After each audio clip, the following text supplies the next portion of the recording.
Alhamdulillah, nahmaduhu wa nasta'inuhu wa nastaghfiruh wa na'udzu billahi min syururi anfusina wa min sayyiati a'malina.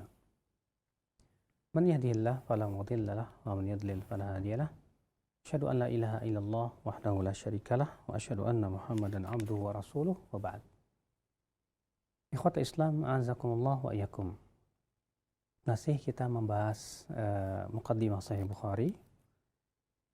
Kita kemarin telah membahas tentang penjelasan hadis-hadis mu'allaq, baik yang marfu maupun yang mauquf.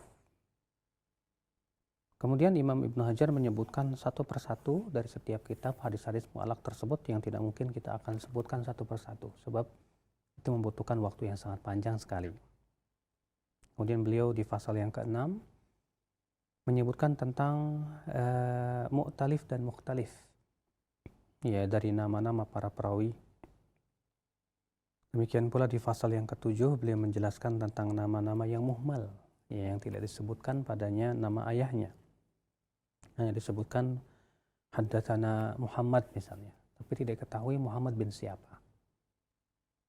Kemudian di pasal yang ke-8 ini kita akan membahas tentang hadis-hadis yang dikritik oleh sebagian ulama, terutama yang dikritik oleh Al-Imam Abul Hasan Ad-Darqutni, ya, di mana beliau akan menjelaskan, ya, tentang hadis-hadis yang dikritik oleh Al-Imam Ad-Darqutni tersebut, dan beliau memberikan muqaddimah terlebih dahulu sebelum menjawab hadis itu satu persatu, sebab beliau akan menjawab hadis tersebut satu persatu. Dan itu pun kita tidak akan membacakan semuanya, hanya sebatas beberapa contoh saja dari jawaban-jawaban Al-Hafidh Ibnu Hajar terhadap kritikan Al-Imam Ad-Darqutni tersebut.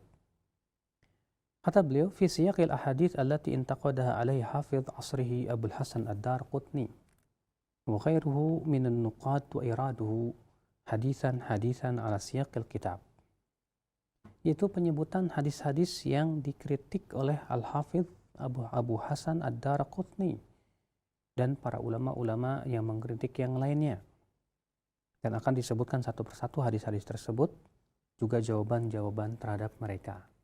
Ya, Ibnu Hajar akan menjawab kritikan-kritikan tersebut, ya, subhanallah. Beliau berkata, wa qabla al-khawd fihi yanbaghi likulli munsifin an ya'lam anna hadhihi al-ahadits wa in kana aktharuha la yaqdah fi asli mawdhu'il kitab fa inna jami'aha waridun min jihatin ukhra وهي ما ادعاه الإمام أبو عمرو بن الصلاح وغيره من الإجماع على تلقي هذا الكتاب بالقبول والتسليم لصحة جميع ما فيه. Kata beliau, sebelum kita berbicara tentang hadis-hadis yang dikritik oleh Ad-Darqutni, hendaknya, kata beliau, kita mengetahui bahwa kebanyakan hadis-hadis yang dikritik tersebut sebetulnya kritikannya itu tidak mempengaruhi kesahihan hadisnya. Apalagi yang dikatakan oleh Abu Amr ibn Salah bahwa terjadi kesepakatan para ulama untuk menerima kitab Sahih Bukhari ini dengan penerimaan, dan mereka juga meyakini akan kesahihan apa yang ada di dalam Sahih Bukhari ini. Ya.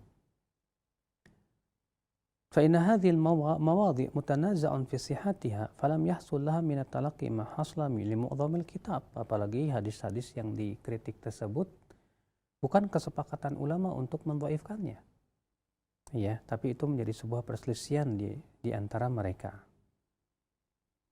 Nah, beliau kemudian ingin memberikan jawaban terhadap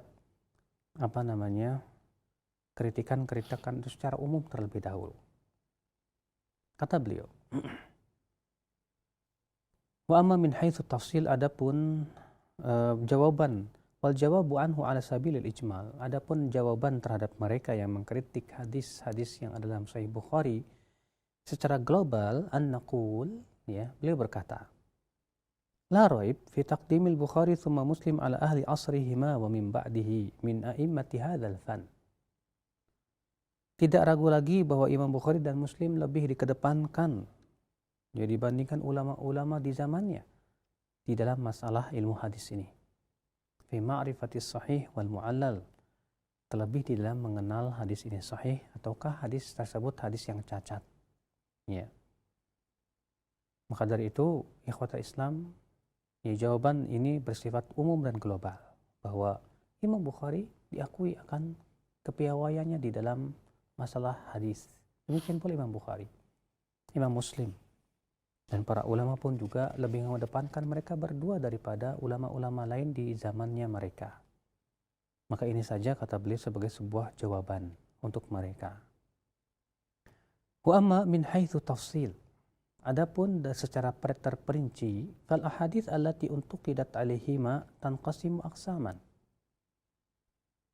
Maka hadis-hadis yang dikritik, ya, yang ada dalam Sahih Bukhari dan Muslim itu ada beberapa macam kata beliau. Al-qismul awal minha ma takhtalifu ruwatu fihi biziyadah wan naqs min rijal isnad. Yaitu yang diperselisihkan para perawi hadis tersebut adanya tambahan dan pengurangan, ya, dari perawi atau sanad hadis tersebut, ya. Fa in akhraja sahibus sahih at-tariq al-mazidah wa 'ala lahu an-naqid bi tariqin naqisah fa huwa ta'lilun mardud. Kalau misalnya Imam Bukhari membawakan sanad yang lebih panjang, kemudian orang mengkritik dengan sanad yang lebih, ya, sedikit, yang tidak panjang. Sebetulnya ini kata beliau kritikan yang tertolak, ya. Sebagaimana disebutkan Imam Ad-Darqutni itu sendiri. Ya.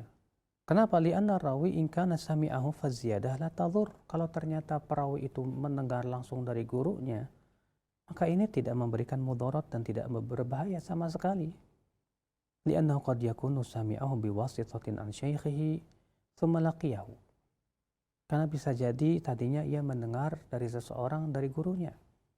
Kemudian setelah itu dia langsung bertemu langsung dengan gurunya tersebut.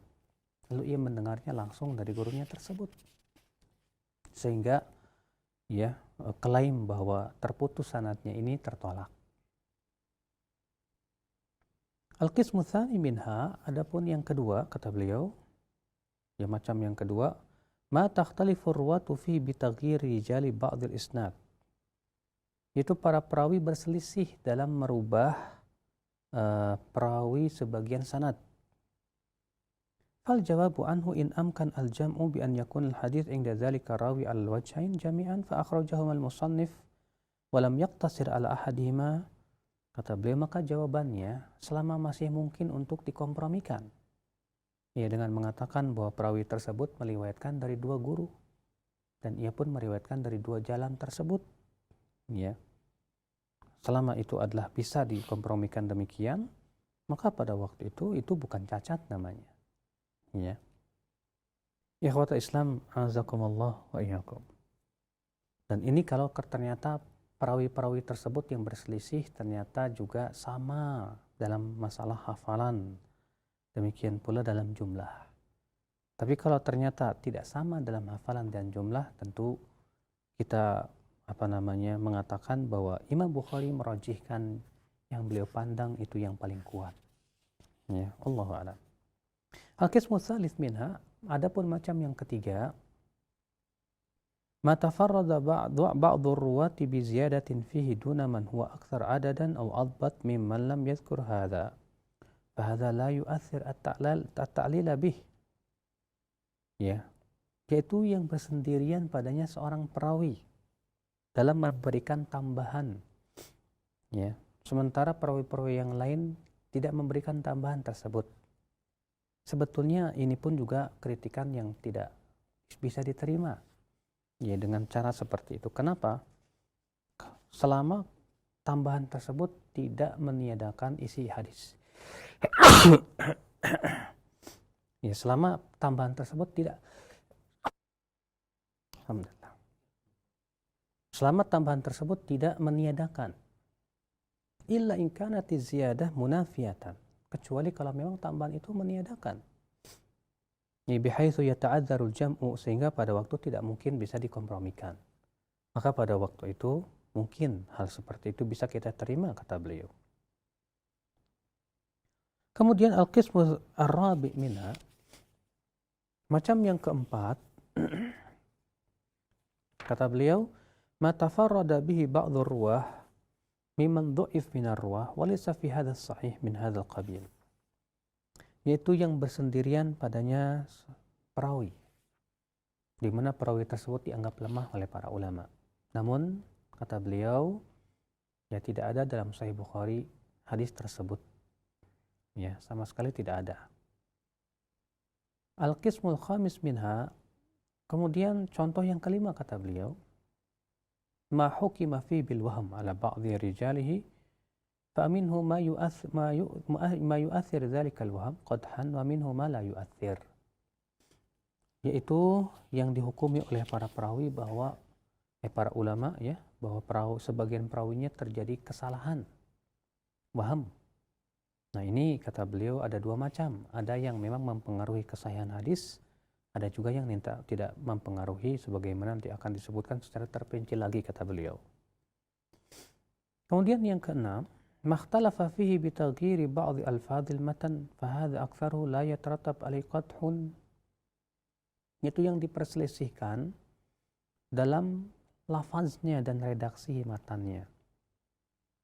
Maka yang seperti ini kebanyakan ya tidak mempengaruhi kesahihan hadis kata beliau. Nah inilah 6 macam hadis-hadis yang dikritik oleh Al-Imam Ad-Darqutni di dalam Sahih Al-Bukhari, demikian pula Sahih dalam Sahih Muslim.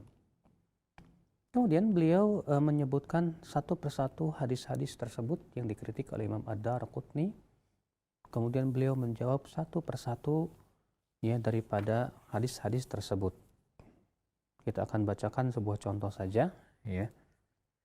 Hadis yang kedua, Ad-Darqutni membawakan sebuah hadis yang beliau kritik dari riwayat Bukhari dan Muslim, yaitu hadis Al-A'mash dari Mujahid, dari Taus, dari Ibnu Abbas, tentang kisah Rasulullah melewati 2 kuburan, di mana salah satunya dengan lafaz fakana la yastabri min baulihi, dia tidak mensucikan diri dari kencingnya. Ad-Darqutni berkata, waqad khalafahu Mansur telah menyelisihinya. Faqala an Mujahid an Ibnu Abbas, ia berkata dari Mujahid dari Ibnu Abbas. Dan Imam Bukhari meriwayatkan hadis Mansur dengan menggugurkan Tawus, tidak menyebutkan padanya nama Tawus. Kata beliau, hadis ini dikeluarkan Imam Bukhari dalam kitab At-Taharah dari Utsman bin Abi Syaibah dari Jarir, dan juga dikeluarkan oleh Imam Bukhari dalam kitab Al-Adab dari Muhammad bin Salam dari Ubaidah bin Humaid, keduanya dari Mansur dengannya. Dan ia juga meriwayatkan dari jalan lain, dari jalan Al-A'mash, dan mengeluarkan juga para ulama yang 6 ya dalam Kutubus Sittah dari hadis Al-A'mash juga, dan juga Abu Daud meriwayatkan, juga Nasai, Ibnu Khuzaimah dalam sahihnya dari hadis Mansur juga. Dan Tirmidzi berkata setelah mengeluarkan hadis tersebut diriwayatkan oleh Mansur dari Mujahid dari Ibnu Abbas. Dan hadis A'mash ini yang paling sahih, yaitu yang ada padanya tambahan. Aku berkata, wa hadza fi tahqiq laisa bi'illah, sebetulnya kalau kita perhatikan secara seksama, ini bukan ilat kata beliau. Kenapa? Li'anna Mujahidan lam yusaf bitadlis, karena Imam Mujahid tidak disifati sebagai seorang perawi mudallis. Dan wasama'ahu min Ibnu Abbas sahih, terlebih Mujahid murid Imam Ibnu Abbas dan banyak mendengar hadis dari Ibnu Abbas, maka Imam Mujahid periwayatan dari Ibnu Abbas sahih. Ya. Wa fi jumlati min al-ahadits wa Mansur indahum an yatqan min al-A'mash, dan Imam Mansur lebih kuat hafalannya daripada A'mash. Padahal Imam A'mash juga termasuk para hufaz, para penghafal hadis, ya. Maka dari itu, dari jalan manapun, baik itu dari A'mash, dari Mujahid, dari Mansur, sebetulnya porosnya pada perawi thiqah, ya. Dan juga bersambung sanadnya kata beliau. Fa mithlu hadza la yaqtafi sihhatil hadis. Ya, maka yang seperti ini tidak membahayakan kesahihan hadis sama sekali. Masalah diperselisihkan apakah itu dari jalan A'mash, dari ini, dari itu. Ya, selama mereka semuanya thiqah, ya, selama juga bukan perawi yang mudallis, ya, maka pada waktu itu ini bisa diterima. Ya, terlebih Imam Bukhari dan Muslim sering kali mengeluarkan sanad seperti ini. Ya, namun sayang Imam Ad-Darqutni kata beliau, ya tidak menyeluruh dalam kritikannya tersebut. Ya. Ini contoh di antara contoh hadis yang diriwayatkan Imam Darqutni lalu kemudian dijawab oleh Al-Hafidz Ibnu Hajar Al-Asqalani rahimahullah. Ikhwatal Islam azakumullah wa iyyakum. Kita berikan contoh lagi, misalnya hadis yang ke-6. Imam Bukhari meriwayatkan dari jalan Syu'bah, ia berkata, akhbarini Sa'ad bin Ibrahim, aku mendengar Hafiz bin Asim, ia berkata, aku mendengar seseorang dari Azad yang diberi nama Malik bin Buhainah, bahwasanya Rasulullah SAW melihat seorang laki-laki sementara sholat telah ditegakkan dan ia sedang sholat 2 rakaat. Setelah selesai Rasulullah SAW bersabda, ya, apakah sholat subuh 4 rakaat? Ya, maksudnya mengingkari orang tersebut. Dan berkata Hamad dari Sa'ad dari Hafiz dari Malik. Dan berkata Ibnu Ishaq dari Sa'ad dari Hafiz dari Abdullah bin Malik bin Buhainah. Dan ia meriwayatkan sebelum ini dari Abdul Aziz dari Ibrahim bin Sa'ad dari ayahnya dari Hafiz dari Abdullah bin Malik dengannya. Berkata Abu Mas'ud ad-Dimashqi, ya, penduduk Irak diantaranya Syu'bah dan Hamad dan Abu Awanah mengatakan Malik, ya, haddatsana Buhainah. Sementara penduduk Hijaz mengatakan Abdullah bin Malik bin Buhainah, dan itulah yang benar. Dan Imam Bukhari menyebutkan dalam tarikhnya, ya, biografi Abdullah bin Malik bin Buhainah, kemudian ia berkata sebagian mereka Malik bin Buhainah, dan yang pertama itu yang lebih sahih. Kata Al-Hafidz menjawab ta'lilnya Imam Ad-Darqutni ini, wa hadza la yu'al hadzal khabar. Ya, dengan seperti ini sebetulnya tidak berhak untuk dikritik. Lian ahlan naqd ittafaqu ala anna riwayat ahlal Iraq lahu an Sa'ad fiha wahmun. Karena para penduduk Irak sendiri bersepakat, ya, bahwasanya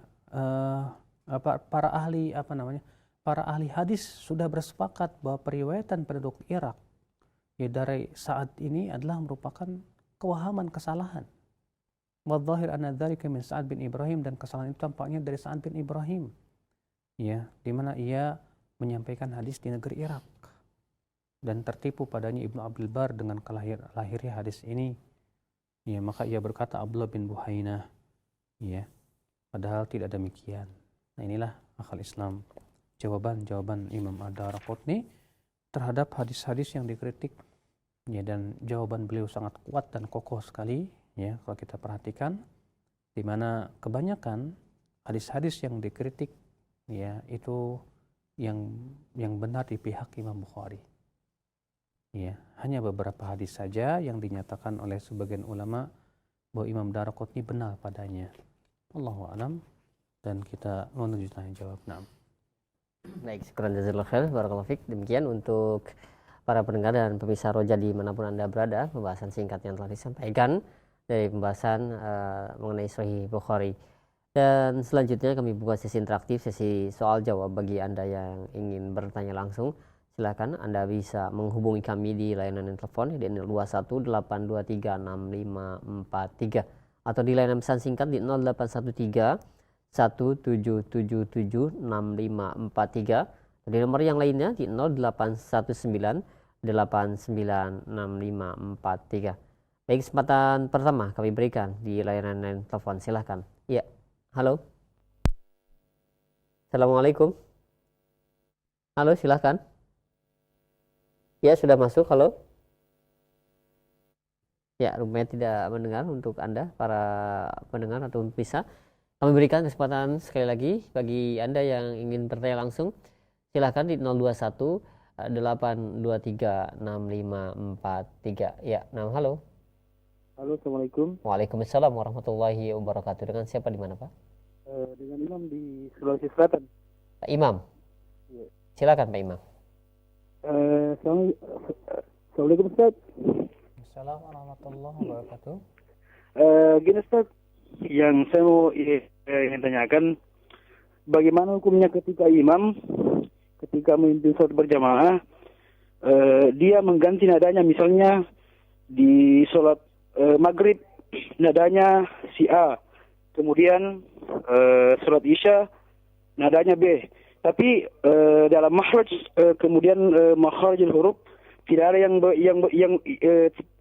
tidak ada yang bermasalah. Cuma nadanya yang biasa yang ditegur sama orang, lo kok berubah nadanya? Ya begitu saja. Mohon penjelasannya, terima kasih. Wassalamualaikum warahmatullahi wabarakatuh. Waalaikumsalam warahmatullahi wabarakatuh. Nah, silakan. Masalah nada tidak ada dalil yang melarang Bapak. Selama nada tersebut tidak berlebihan dan tidak takalluf, itu terlalu dibuat-buat. Ya, kenapa? Karena pada asalnya Rasulullah SAW menganjurkan kita untuk melakukan Al-Quran. Ya, kata Rasulullah, laisa minna man lam yataghanna bil Quran.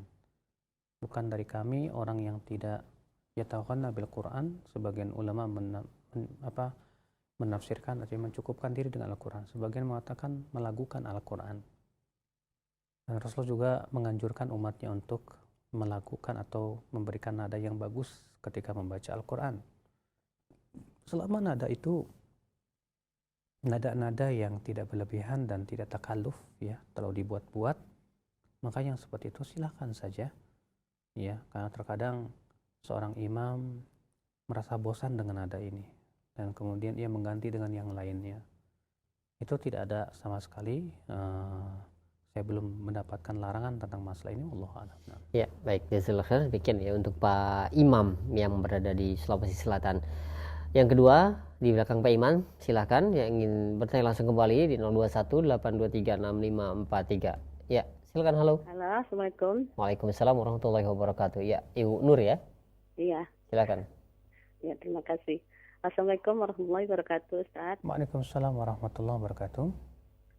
Ini Ustaz, saya ingin menanyakan tentang hadis, barang siapa menyerupai satu golongan, maka ia akan termasuk ke dalam golongan itu.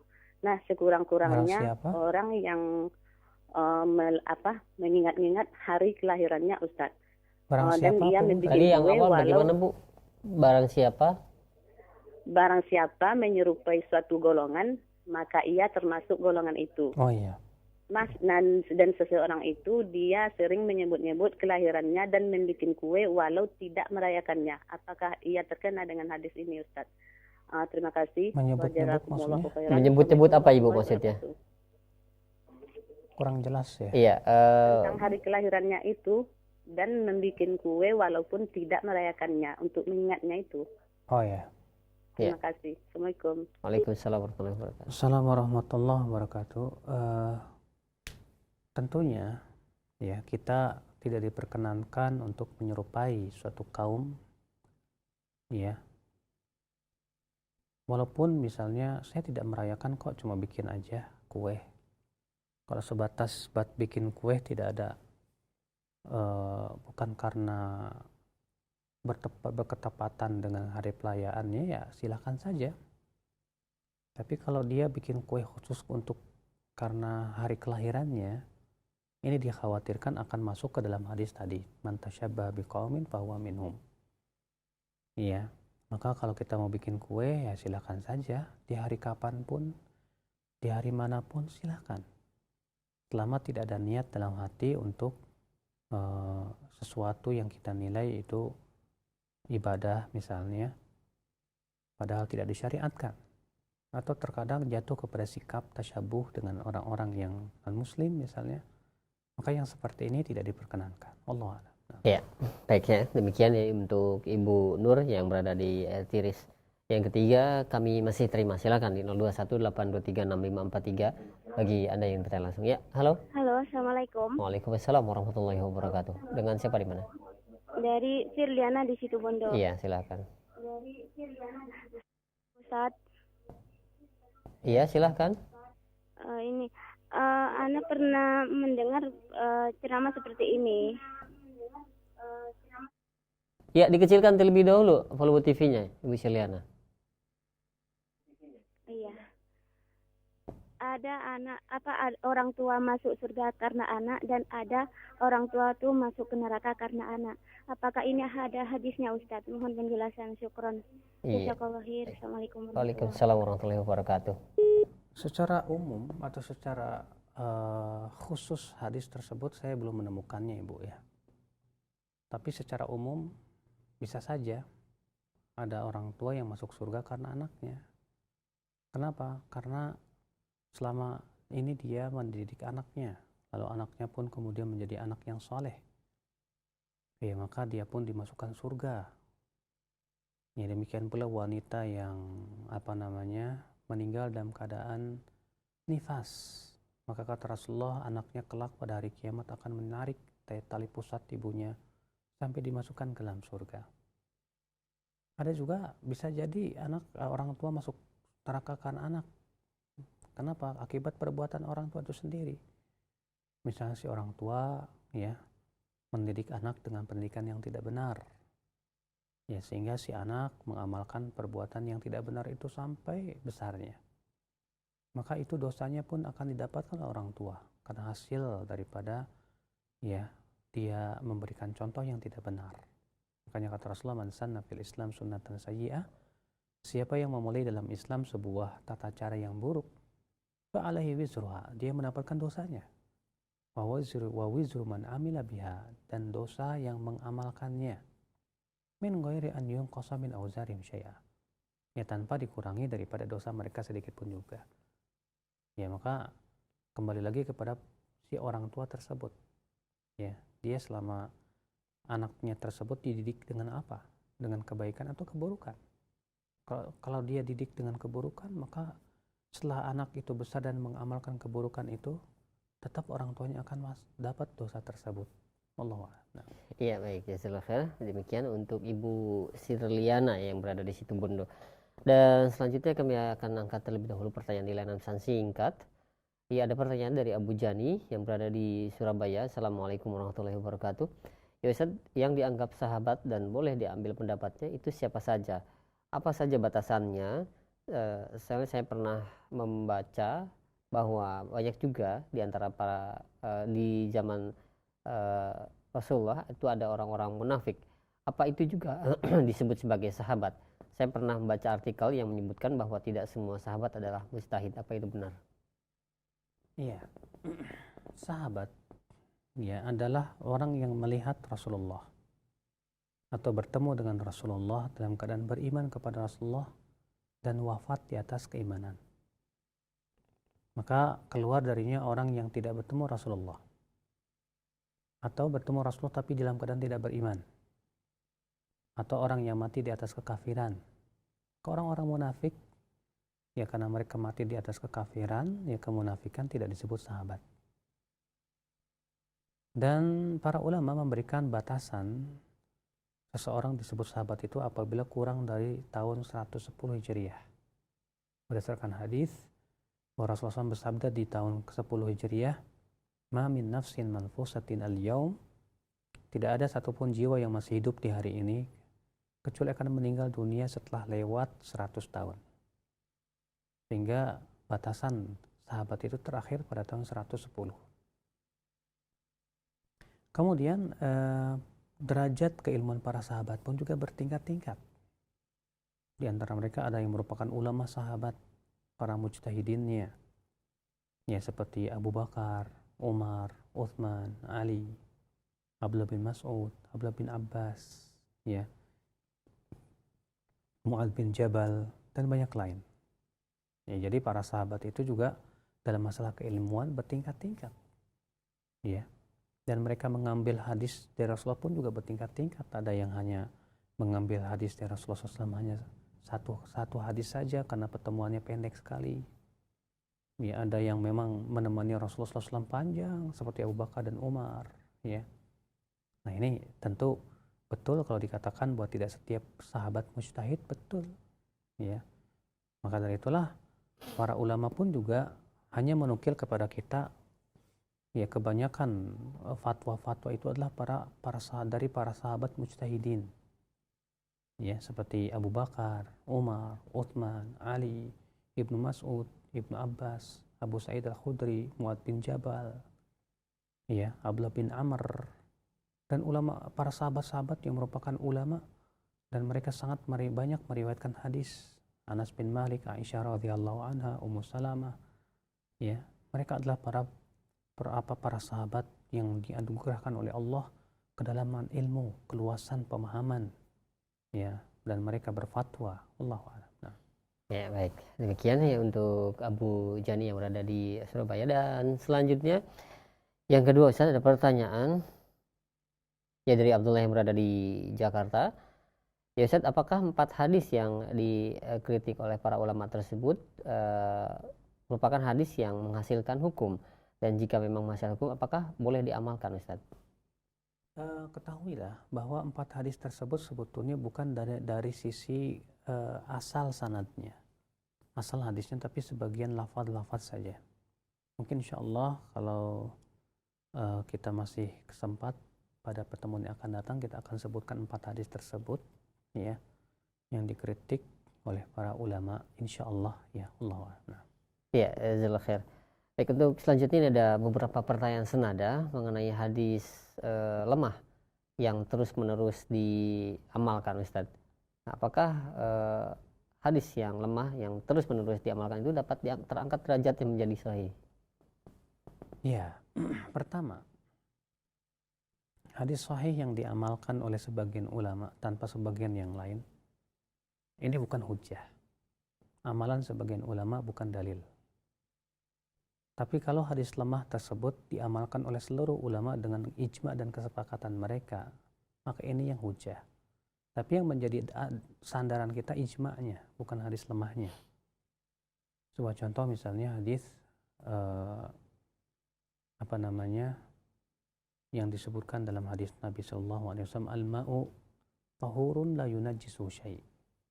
Air itu suci, tidak dinajiskan oleh sesuatu. Illa in ghalaba ala rihihi aw ta'mihi aw launihi, kecuali kalau berubah ya warnanya, baunya atau rasanya. Nah, kata-kata kecuali dan seterusnya lemah kata para ulama. Namun kata Imam Baihaqi dan Imam Nawawi, telah terjadi kesepakatan para ulama mengamalkan hadis ini. Al-umdah, maka yang menjadi sandaran kita ijma'nya. Ya. Walaupun hadis tersebut lemah, tapi diamalkan oleh seluruh ulama tanpa perselisihan di antara mereka. Adapun kalau diamalkan oleh sebagian tanpa yang lain, ini bukan hujjah. Ya. Karena pendapat sebagian ulama itu bukan hujjah, karena itu bukan ijma' mereka. Ini yang harus kita pahami ya. Karena para ulama berbeda pendapat mengenai apakah boleh mengamalkan hadis lemah atau tidak. Sebagian mengatakan boleh dalam masalah fadilah amal. Sebagian mengatakan tetap tidak boleh. Karena hadis lemah itu hakikatnya hanya menghasilkan dugaan yang lemah, ya bukan dugaan yang kuat. Sedangkan sesuatu yang sifatnya dugaan lemah tidak boleh dipakai di dalam Islam. Ya, sebagaimana sabda Rasulullah SAW, iyyakum wadh-dhann fa inna dhanna akdzabul hadis. Jauhi oleh kalian dugaan-dugaan. Karena itu sedusta-dusta perkataan kata Rasulullah SAW. Ya, Allahu a'lam. Nah. Ya, baik. Jazakallahu khair. Atas jawabannya demikian ya untuk para penanya di layanan pesan singkat. Dan selanjutnya kami beralih kembali di layanan telepon. Silakan di 0218236543. Ya, silakan. Halo. Halo, Assalamualaikum. Waalaikumsalam warahmatullahi wabarakatuh. Dengan siapa di mana? Gini Ustaz. Iya, dikecilkan dulu volume TV-nya, Pak. Dengan siapa di mana?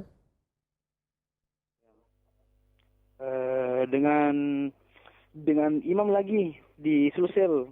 Oh, Pak Imam lagi. Iya. Iya, silakan Pak Imam.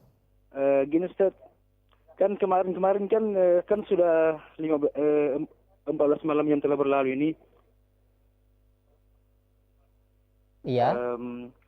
Kan sebagian itu imam, kalau pimpin taruh itu Al-Fatihahnya kan disambung Alhamdulillahirabbil alamin arrahmanir rahim maliki yaumiddin sampai seterusnya. Bagaimana hukumnya Ustaz? Apakah memang harus disambung atau bagaimana? Ya, cukup Pak ya. Ya, saya kira begitu. Iya. Baik. Iya, Pak Imam, tunggu jawabannya. Pertama, bahwa yang sunnah dalam membaca Al-Fatihah itu per ayat dijeda dengan satu nafas. Sebagaimana dalam riwayat Muslim, demikian Rasulullah mengamalkan. Setelah Rasulullah SAW membaca Al-Fatihah ayat per ayat. Alhamdulillahirabbil alamin. Jeda satu nafas. Ar-Rahmanir Rahim. Maliki yaumiddin. Begitu. Adapun membaca Al-Fatihah dengan satu nafas, maka para ulama mengatakan termasuk perkara yang bid'ah, yang diada-adakan, yang tidak diperkenankan. Karena itu tidak pernah dilakukan Rasulullah dan para sahabat, tidak pula para tabi'in, tidak pula para ulama setelahnya. Tapi kalau misalnya tidak satu nafas, tapi misalnya disambung Alhamdulillah Rabbil Alamin Ar-Rahmanir Rahim Maliki Yaumiddin Iyyaka na'budu wa iyyaka nasta'in, boleh, tapi tidak sesuai dengan perbuatan Nabi SAW. Yang sunnah membaca Al-Fatihah itu adalah ayat per ayat, dijeda dengan satu nafas, karena itu yang dilakukan oleh Rasulullah SAW. Hikmahnya kenapa? Karena dalam satu hadis riwayat Muslim dari hadis Abu Hurairah bahwa Allah Ta'ala berfirman, qasamtu sholata baini wa baina abdi nisfain. Aku membagi Al-Fatihah menjadi dua bagian. Ya, bagian yang pertama untukku, bagian yang kedua untuk hambaku. Apabila hambaku berucap Alhamdulillahirabbil alamin, Allah akan menjawab hamidani abdi, hambaku memujiku. Apabila seorang hamba mengatakan Ar-Rahmanir Rahim, ya, hambaku, Allah akan berkata athna alayya abdi, hambaku menyanjungku. Apabila ia berkata Maliki Yaumiddin, ya Allah akan menjawab majjadani abdi, hambaku mengagungkanku. Ya. Nah, ini di antara hikmahnya. Yang jelas ya, tentunya petunjuk Rasulullah SAW sebaik-baiknya petunjuk. Adapun imam yang membiasakan diri membaca Al-Fatihah begitu cepatnya karena mengejar waktu, ini sangat sungguh tidak baik. Ya, karena kita melihat sebagian imam taraweh karena ingin sholatnya cepat. Akhirnya dia membaca Al-Fatihah pun juga cepat sekali. Alhamdulillah. Terlebih kalau tidak tumakninah maka tidak sah sholatnya. Ya, dan memang musibah yang kita lihat di Indonesia ini, ya banyak sebagian masjid ada yang sholat tarawehnya 23 rakaat dalam 7 menit misalnya. Ya, terkenal sebagai masjid taraweh tercepat di dunia. La ilaha illallah. Apakah demikian Rasulullah menganggap? Padahal seluruh ulama mengatakan bahwa tumakninah itu rukun sholat. Ya, akhirnya balap-balapan ingin segera selesai. Padahal dahulu Rasulullah SAW menganggap sholat itu sebagai tempat istirahat. Ya, tempat tertambatnya hati dan kalbu dan istirahatnya hati kita. Kenapa? Kalau dahulu Rasulullah dan para sahabat merasakan nikmatnya sholat, sehingga mereka merasa asyik dengan berpanjang-panjangan sholat. Dalam riwayat Ibnu Khuzaimah dikatakan, para sahabat apabila sholat taraweh, mereka membaca satu rakaatnya ratusan ayat. Sekarang di zaman sekarang justru malah cepat-cepatan pengen segera selesai. Kenapa? Karena mereka menganggap sholat tarawih itu beban. Allah musta'an. Mereka sudah tidak lagi merasakan kelezatan ibadah, tidak merasakan ya nikmatnya sholat. Ya, kalau mereka merasakan kelezatan ibadah sholat, pasti mereka akan merasa asyik untuk berlama-lamaan. Allahu a'lam. Ya, baik. Demikian ya untuk Pak Imam yang berada di Sulawesi Selatan. Masih kami terima di layanan telepon. Silakan di 0218236543 bagi Anda yang ingin bertanya langsung kembali. Silakan. Halo. Halo, Assalamualaikum. Waalaikumsalam warahmatullahi wabarakatuh. Dengan siapa di mana? Dari Abu Nabil di Sulawesi Selatan. Abu Nabil, silakan. Di masjid kami setiap tanggal Ramadan Tarawih 25, 27, 29 setelah tarawih 8 rakaat langsung disambung dengan salat tasbih berjamaah 4 rakaat. Setelah itu orang yang mau ambil witir 3 rakaat ngerjakan lagi gitu. Langsung disambung dengan apa? Salat tasbih. Salat witir. Salat witir. Kan maksudnya 8 rakaat selesai terus disambung dengan salat tasbih berjamaah selama 4 rakaat. Banyak 4 rakaat. Iya. Dua-dua gitu. Itu aja, Mas. Iya, baik. Cukup ya? Iya, cukup. Ya, Abu Nabil. Terima kasih banyak. Ya, Iya. Pertama bahwa salat tasbih memang hadisnya ada dan sahih insyaallah. Iya. Namun Rasulullah SAW saya belum mendapatkan riwayat beliau mengerjakannya secara berjamaah.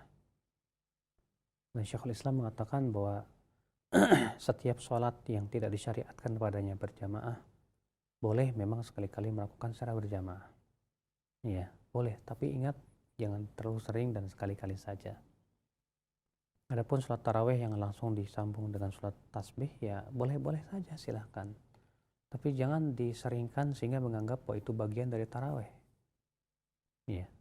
Al-Imam Ibnu Qayyim rahimahullah mengatakan perkara yang sifatnya sunnah tidak boleh kita lakukan secara kontinu sehingga diyakini oleh sebagian orang itu sebagai perkara yang wajib, tidak dibenarkan. Maka dari itu kalau hanya sebatas sekali-kali saja, ya setelah sholat taraweh lalu sholat tasbih, ya silakan. Tapi dijadikan sebagai sebuah kebiasaan, ini butuh dalil. Allah. Nah. Ya baik, jazakallahu khair atas jawabannya. Demikian untuk Abu Nabil, dan selanjutnya masih ya kami terima di layanan telepon, silakan di 0218236543. Ya, halo. Halo, assalamualaikum Pak Ustaz. Waalaikumsalam warahmatullahi wabarakatuh. Dengan siapa di mana? Dengan hamba Allah di Sumbar Pak. Sumatera Barat ya, silakan. Ini Pak, saya mau nanya, kalau di masjid kami setiap sholat habis sholat fardu dan selalu baca tahlil bersama dan baca doa bersama.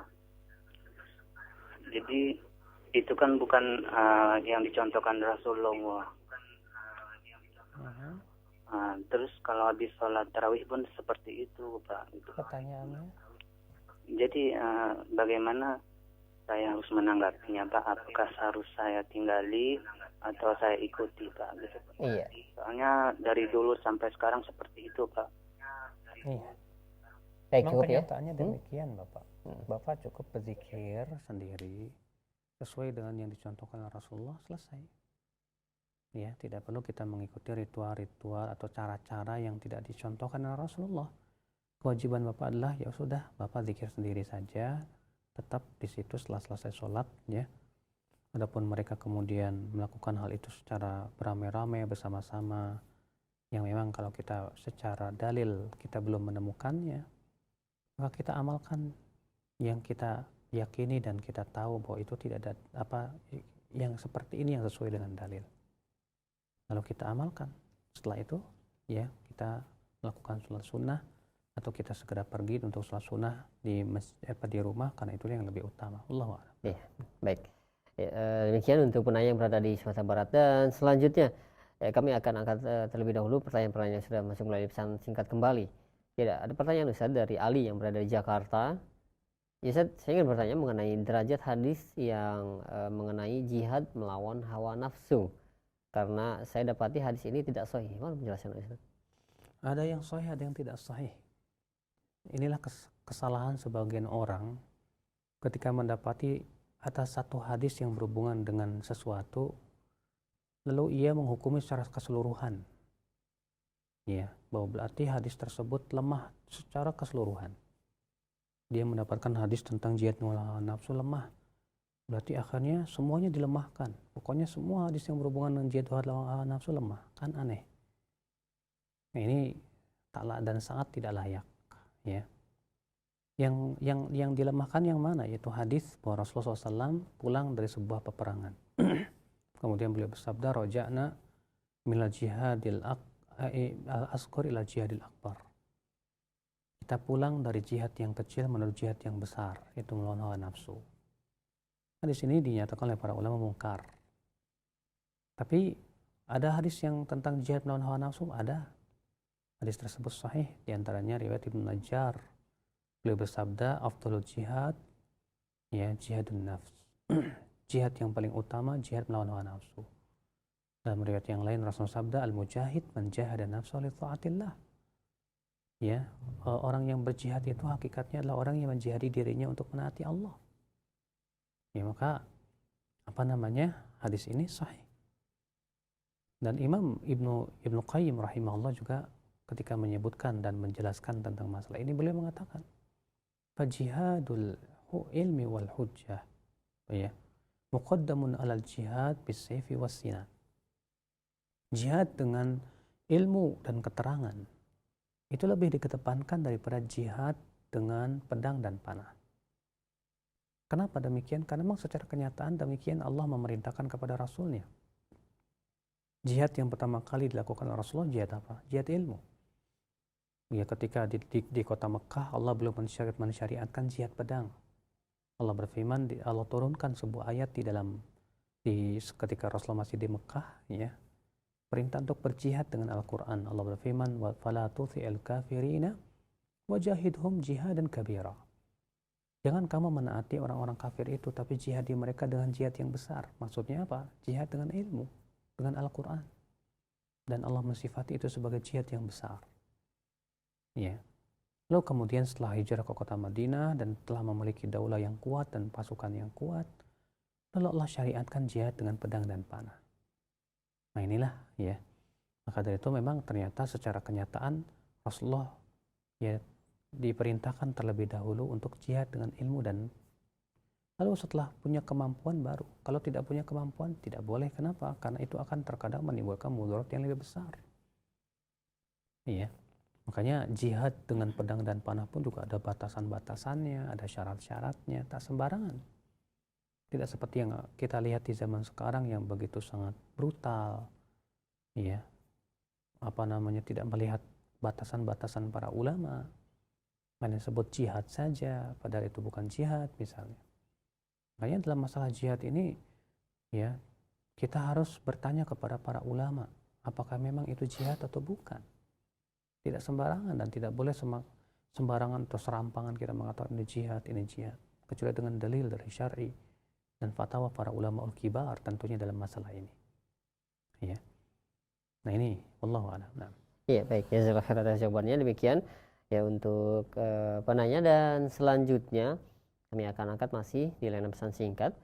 Ada pertanyaan dari Jundi Yundullah dari Sapeken atau Sapekan ya, yaitu ya Ustaz, apakah hadis mohon maaf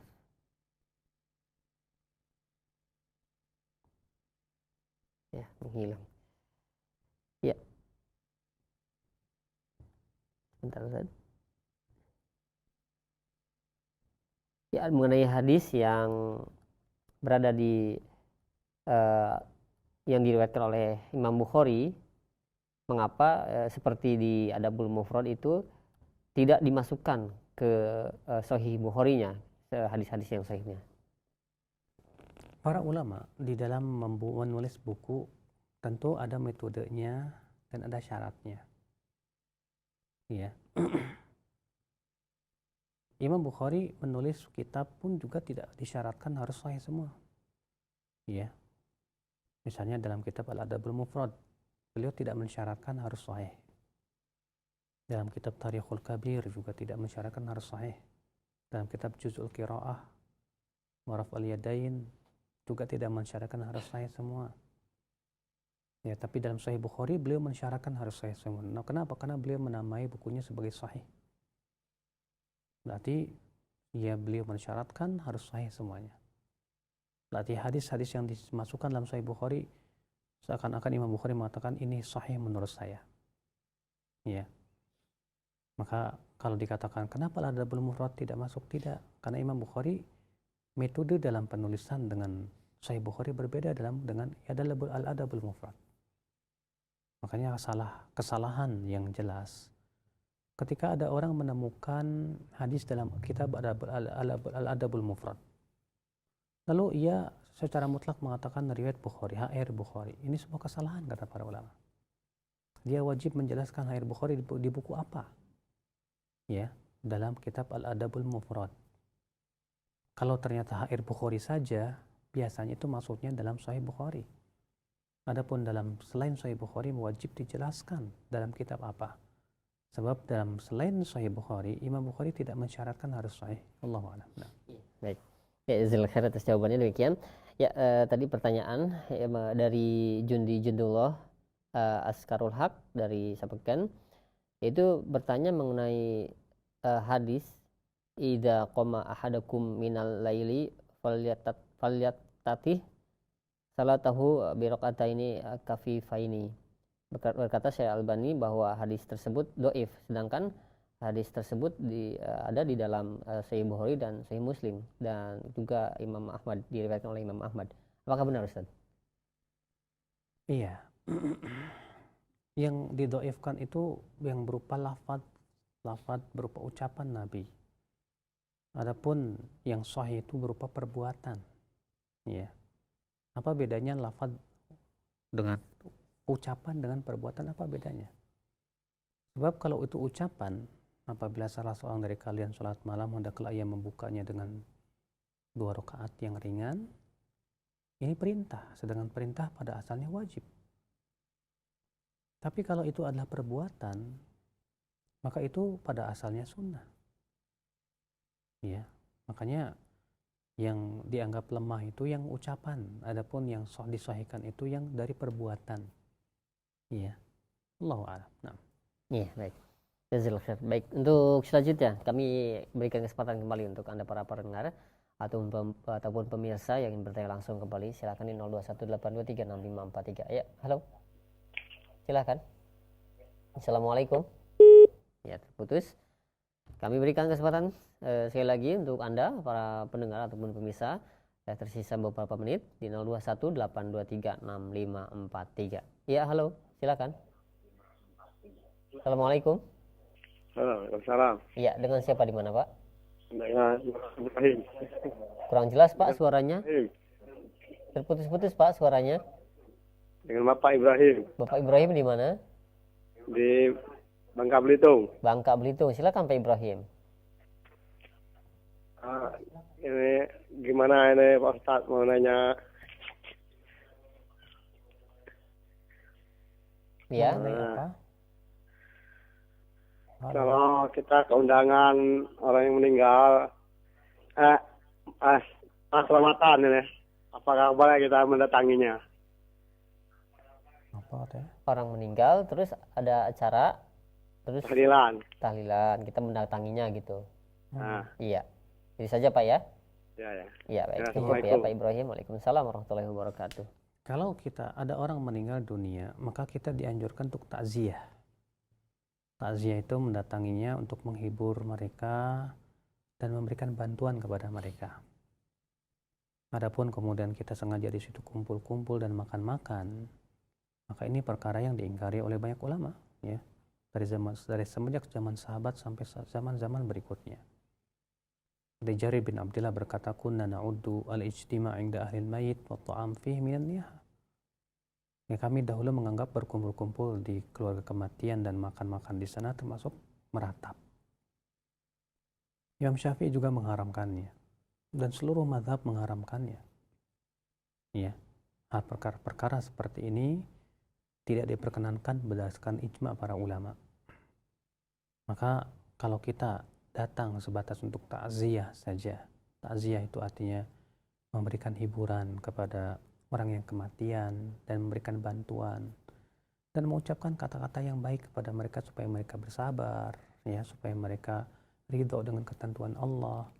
Kemudian kita berikan bantuan ala kadar yang kita mampu kepada mereka. Maka itu perkara yang sangat dianjurkan oleh Islam. Ya, kata Rasulullah SAW, isna'u di ali Ja'far ta'aman. Ya, buat keluarga Ja'far itu makanan. Maksudnya makanan buat keluarga tersebut, bukan untuk makan-makan ramai, bukan. Ya, fa innahu qad atahu ma yashghaluhum, karena mereka sedang disibukkan oleh kesedihan kematian. Itu yang dianjurkan oleh Islam. Ya, bertakziah dan membantu dan meringankan beban daripada ya keluarga yang kematian tersebut. Semoga di pagi hari ini senantiasa Allah memberikan kepada kita rahmat dan kasih sayangnya, dan Allah memberikan manfaat atas ilmu-ilmu yang kita sampaikan di pagi hari ini dan bisa kita amalkan. Wabillahi taufik wa subhanakallah bihamdik asyhadu an la ilaha illa anta astaghfiruka wa atubu ilaik. Assalamualaikum warahmatullahi wabarakatuh.